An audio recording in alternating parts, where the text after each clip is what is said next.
ये सब क्या है निकिता? हम इंटरनेट से ये सब रिमूव कैसे करेंगे? ये ऑलरेडी वायरल हो गया है, तुम ये सब रिकॉर्ड ही क्यों करती हो यार? ये क्या किया तुमने? मरे ये सब कर दिया, तुझे शर्म नहीं आई? मेरी नहीं गलती क्या? क्या? अब ये मत कहना कि तुम नहीं हो। पापा प्लीज, पापा।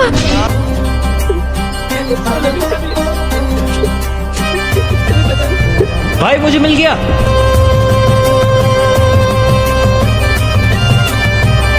वीडियो वाली लड़की निकिता नहीं है, ये वो असली एडल्ट वीडियो है। मैंने डीप फेक सॉफ्टवेयर यूज़ करके लड़की की जगह निकिता का चेहरा लगा दिया था। मैंने ऐसा इसलिए किया क्योंकि मुझे ऐसी वीडियो ट्रेंड में लाकर किक मिलती है। मुझे नहीं पता इसका इम्पैक्ट कितना बड़ा होगा।